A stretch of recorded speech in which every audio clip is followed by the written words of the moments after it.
एक महिला होती है जो कई दिनों से बिल्कुल चुपचाप थी, बोल नहीं रही थी, ना ही अपने बेटे से, ना ही पति से और ना ही अपने सास-ससुर से। किसी भी तरह की कोई बात करने को तैयार ही नहीं थी। कई दिन बीत चुके थे।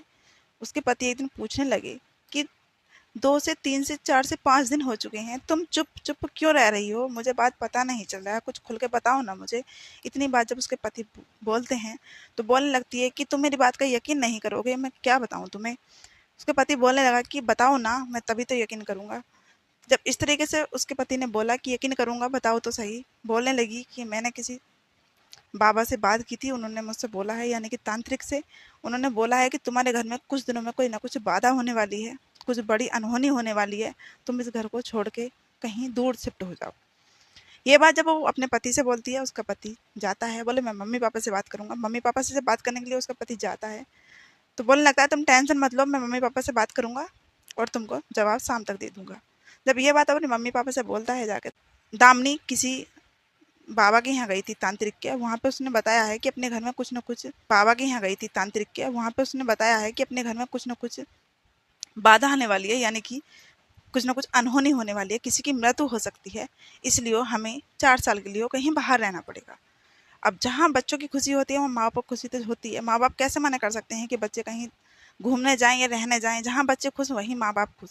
अब माँ-बापों ने बड़े प्यार के साथ में बोल दिया कि बच्चों तुम खुश हो बेटा तो हम भी खुश हैं, तुम जाओ कहीं बाहर रह लो।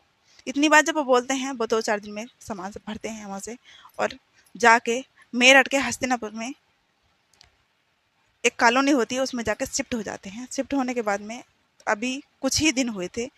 अब वहाँ पे सुबह-सुबह उठती है, अपने पति को रोज़ की रूटीन की तरह उठ के सुबह-सुबह 6 बजे उठती है, उठ के उन्हें सबसे पहले चाय बना के देती है। वो चाय की चुस्की पीते-पीते आँख खोलते थे, आँख खोल अतुल पावर को जगाती है। जब वहाँ जाके देखती है तो वो पवार उठते ही नहीं हैं अतुल। उनका हाथ हिलाती है, नहीं उठते हैं, सर हिलाती है, नहीं उठते हैं। इतनी देर में वो चीखने चिल्लाने लगती है कि मेरे पति को क्या हुआ है? देखो ना देखो मेरे पति को क्या हुआ है? जब पड़ोसी सब इकट्ठा हो जाते हैं, इकट्ठा होने के बाद में सब देखते हैं कि इसको हुआ तो हुआ क्यों? क्या दामिनी तुमको पता है रात क्या हुआ था? बोलने लगी कि मुझे कुछ नहीं पता, गर्मी बहुत पड़ रही है, मैं अलग रूम में सो रही थी, यहाँ पे मुझे गर्मी लगी थी, मुझे कुछ नहीं पता। इतनी बात कह के सभी पड़ोसी एक जगह इकट्ठा होते हैं और उनको एक हॉस्पिटल लेके जाते हैं, जहाँ पे सीएससी केंद्र पर लेकर जाया जाता है उनको, वहाँ पे उनको मृत घोषित कर दिया जाता है। जब उनकी सारी जाँचें करते हैं और बोल देते हैं कि ये इनकी मृत्यु हो चुकी है साँप के काटने से। जब सभी डॉक्टर लोग ऐसा बोल देते हैं तो उनको लेके घर आते हैं। तुरंत तभी गाँव को फ़ोन कर देते हैं कि ऐसे-ऐसे अनहोनी हो गई है रूम पे, तुम आ जाओ। गाँव वाले बड़े आश्चर्य में पड़ जाते हैं, बोलते हैं कि अभी तो ये 3 महीने पहले यहाँ से गए ही थे, इतने दिनों में ऐसा क्या हो गया जो अचानक से मौत हो गई हमारे लड़के की। ये बात बोले इस अनहोनी की वजह से हमने इनको बाहर भेजा था और वही जो सोचा था वही हो गया। ऐसा कैसे हो सकता है? घर वाले मम्मी-पापा आते हैं, जो अतुल के मम्मी-पापा होते हैं, माँ की उम्र लगभग 70 साल होती है, जो पापा हैं उनकी उम्र लगभग 72 साल होती है। अब अजब सिंह नाम होता है पापा का और जो माँ है वो संतोषी देवी होती हैं। संतोषी देवी और अतुल का कहना था कि हमारा जो अजब सिंह है और संतोषी जो मम्मी-पापा थे, उनका कहना था कि हमारा बेटा को ऐसा कुछ नहीं हो सकता, हम अपने बेटे का पोस्टमार्टम करवाएँगे। पुलिस से उन्होंने अपील करी, पुलिस ने बॉडी अपने काबू में करी और पोस्टमार्टम के लिए भिजवा दी। वहाँ पोस्टमार्टम हुआ, पोस्टमार्टम के बाद पता चली कि नशे से ही मौत हुई है, यानी कि साँप के काटने से। जब सबने ये बोल दिया तो अंतिम संस्कार करने की तैयारी करने लगे। तैयारी के चलते-चलते उसके माँ-बाप बोलने लगे कि हमारा मन नहीं मान रहा पुलिस वालों से कि हम अंतिम संस्कार अभी नहीं करने देंगे, तब तक हमको पूरी बात पता नहीं चलेगी कि हमारे बेटे के साथ हुआ क्या था। पुलिस आती है, आने के बाद में फिर बोलती है कि तुम्हारे कहने से पोस्टमार्टम करवा दिया। पोस्टमार्टम में साफ-साफ पता चल चुका है कि साँप के काटने से यानी कि नशे की वजह से ही मौत हुई है, तो फिर हम क्या कर सकते हैं इसमें? हम क्या कहाँ से खोज निकालें? आपका कमरे में जाते हैं, कमरे में एक साँप मिलता है, साँप को पकड़ के जो टीम होती है सपेरों वाली उनको दे दिया जाता है। सपेरे आते हैं, सपेरों से भी तंत्रा-मंत्रणा करवाई जाती है। हॉस्पिटल में मना कर दी, सपेरों को दिखा दिया, सपेरे भी मना कर देते हैं। उसके बाद पोस्टमार्टम भी हो जाता है। पोस्टमार्टम के बाद में भी जो जो अजब सिंह होते हैं और जो संतोषी होती हैं यानी कि अतुल के मम्मी-पापा, उनका मन नहीं मानता है। वो बार-बार ये बोलते हैं पुलिस से कि हमें हमको अभी गत नहीं करनी है, अपने बेटे का पूरा जासूस निकालना है कि हमारे बेटे को हुआ क्या है। जब वो इस तरीके से बोल देते हैं तो पुलिस भी चक्कर काट जाती है कि यहाँ पे हम किस तरीके से पता निकालें, और सारी बात बता दिए फिर भी ये मान नहीं रहे हैं, इनको किस तरीके से मनाया जाए। पुलिस यहाँ पे चक्कर काटने लगती है और उनका एक ही बयान था कि हाँ, क्राइम बहुत ज़्यादा हो रहे हैं, हमको यकीन नहीं हो रहा कि हमारा बेटा सांप के काटने से ही मरा है। अब ये बोलते बोलते पुलिस को अचानक से गुस्सा आता है। जय श्री कृष्णा, जय श्री राम। मैं आपकी पूनम लेके आई हूँ आज सच्ची घटना। तो चलो घटना को विस्तार से जानते हैं। ये घटना है हस्तिनापुर के से लगभग गांव 12 से 13 किलोमीटर दूर है, भैंसोड़ा। वहाँ के रहने वाले हैं। इनकी शादी लव मैरिज हुई थी सन 2019 में। लव मैरिज करने के बाद में सन 2022 में ये प्लान बनाते हैं कि स्कूल खोलते हैं। स्कूल खोला इन्होंने, रोज डेली गांव से आना जाना था। 12-13 किलोमीटर कहाँ दूर होता है। डेली इन्होंने स्कूल खोला था 5वीं तक, वहाँ इंग्लिश मीडियम स्कूल खोला था। बहुत अच्छे से इनका कारोबार चल रहा था दोनों जने। ये जो दामिनी है इन्होंने डबल MA कर रखा था। ये एक कंपनी में जॉब करती थी और उनके जो हस्बैंड थे वो पढ़ाने जाते थे। अब दोनों ही डिस्कस करते हैं कि अलग अलग जॉब करने से क्या फ़ायदा है। एक ऐसा करते हैं, स्कूल खोलते हैं। इन्होंने हस्तिनापुर में, मेरठ के हस्तिनापुर में एक स्कूल खोला 5वीं तक। बहुत अच्छे से सब काम चल रहा था। उसमें एक ड्राइवर की ज़रूरत थी, जो 2 गाड़ी चलती थी। एक ड्राइवर आता है और बोलता है कि मुझे तुम्हारे स्कूल में नौकरी चाहिए। अब नौकरी के चलते उसको 10,000 रुपये की नौकरी दे देते हैं। सब काम बहुत अच्छे से चल रहा था। 12 से 13 किलोमीटर रोज का डेली का आना जाना हो रहा था। उस बीच में ये एक दिन टेंशन में पड़ जाती हैं, यानी कि इनसे मुलाकात इनके ड्राइवर से हो जाती है। ड्राइवर से बात चलते चलते ड्राइवर को रात को इनके घर जाने में प्रॉब्लम होती थी। ये डेली अपने पति को नशे की गोली खवाती थी और सुलाती थी, ड्राइवर को अपने घर बुलाती थी। अब ड्राइवर रोज जाता था, उसको जाने में थोड़ी प्रॉब्लम होती थी क्योंकि वहाँ पे रास्ते में झूठ झाड़ भी होते हैं, चोरों का डर भी होता है। इस वजह से ड्राइवर बोला कि तुम मैम ऐसा करो ना, यहीं पे आकर शिफ्ट हो जाओ, कुछ ना कुछ बहाना लगाओ और हमारे यहीं पे आ जाओ। वहाँ मैं रोज रोज इतनी दूर जाने में थोड़ा सा अलकस आ जाता हूँ। इन्होंने क्या काम करा, ये थोड़ी सी टेंशन में आई। टेंशन में आने के बाद में इन्होंने अपने पति से बोला कि एक बाबा मतलब तांत्रिक ने बोला है कि तुम्हारे घर में कोई बाधा आने वाली है, इस वजह से अपन बाहर रहते हैं 4 सालों के लिए। अब ये सब बोलते हैं। उन्होंने अपने मम्मी पापा से बोला, मम्मी पापा उनके कह देते हैं कि तुम बेटा बाहर रह लो। अब इनको 3 ही महीने हुए थे बाहर रहते रहते, ये वाला कांड करने को तैयार हो जाती हैं। अब अपने लवर की वजह से ये गांव छोड़ के वहाँ आई थी।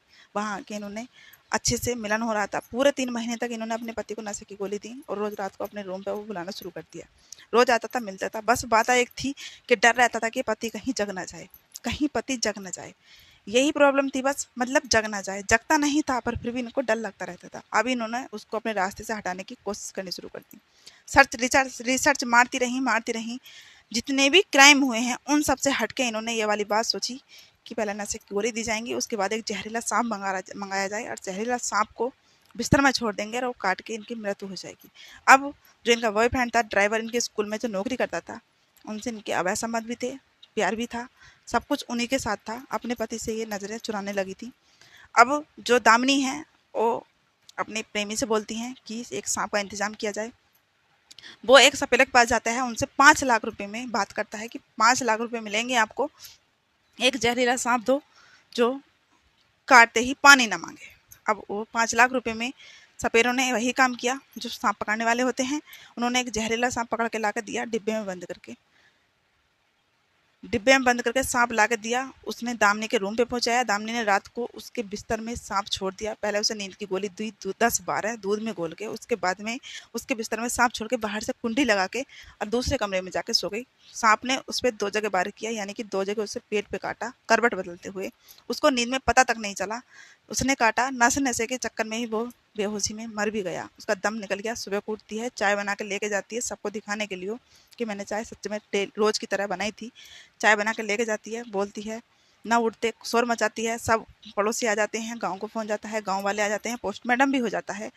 जब भी घर वाले नहीं मानते हैं, जो सास ससुर होते हैं, संतोष कहती हैं, जो सासू माँ होती हैं, संतोष कहती हैं कि मेरा मन नहीं माना। इसमें देखो, अब पुलिस सासू माँ की बात और ससुर जो होते हैं अजब सिंह, उनके कहने से बहू का फ़ोन लेते हैं। फ़ोन लेते तुरंत जैसे गैलरी खोलते हैं, उस गैलरी में एक फ़ोटो नज़र आता है, डिब्बे में सांप। सांप का मैच किया जाता है। सांप बिल्कुल वही सांप था डिब्बे में जो उसके रूम से निकला था। अब यहीं पुलिस चक्कर काट जाती है। पुलिस अपने दिमाग में ही सोचती है कि जो बड़े बूढ़े बोलते हैं वो सच बोल रहे थे क्या। अब उस सांप का मैच किया जाता है। जो डिब्बे में जूम करके देखा, जो डिब्बे में सांप था और जो कमरे में सांप निकला था, बिल्कुल सेम सेम सांप था। अब वो जो सांप का डिब्बे में फ़ोटो था वो व्हाट्सएप द्वारा आया हुआ था। गैलरी में सभी पुलिस देखती है, उसको तुरंत हिरासत में लेती है दामिनी को, और हिरासत में लेने के बाद पुलिस बोलती है कि ये सांप आया कहाँ से आपके पास। दामिनी तुरंत डर जाती है। दामिनी सोचती है कि मैंने सारे काम सच्ची सही सही किए थे, उसके बाद में ये गलती हुई तो हुई कैसे। कोई नहीं, दामिनी को पकड़ा जाता है, दामिनी के आशी को पकड़ा जाता है। दोनों को पकड़ने के बाद में पूछा जाता है कड़ी मैंने से, जब जाके बताती है कि ये हमारे बीच में बाधा बन रहे थे, इसलिए मुझे इनके साथ रहना था। इन्होंने बोला था कि मैं अपनी वाइफ को डिवोर्स दूंगा। मैंने कहा था कि मैं अपने पति को मार देती हूँ। मारने से ये फ़ायदा था कि जो इनके नाम 20 लाख रुपए हैं वो मेरे हो जाते। एफडी कर रखी थी। 20 लाख रुपए के चक्कर में हम दोनों दूर रह के कहीं अच्छा मकान बनाते, अच्छा घर बनाते और अच्छे से ज़िंदगी जीते। 20 लाख रुपए के चलते मैंने 5 लाख रुपए में सांप मंगवाया, उसको कटवाया। कटवाने के बाद में अपने पति को मरवा दिया। अब दोनों को आप कमेंट बॉक्स में बताना इनको क्या सज़ा मिलनी चाहिए। मेरे हिसाब से तो सीधी फांसी ही होनी चाहिए, बाकी कुछ नहीं। आपको कहानी सुनाने का बस इतना से महत्व है कि किसी की जान लेके ही किसी का दूसरे का नहीं होया जाता। किसी की जान लेके ही किसी दूसरे का नहीं होया जाता। आप उसके जीते जी भी उसकी हो सकती थी, यदि आपको प्यार उससे नहीं। प्यार ज़िंदगी में कितनी बार होता है? एक बार होता है या 2 बार होता है?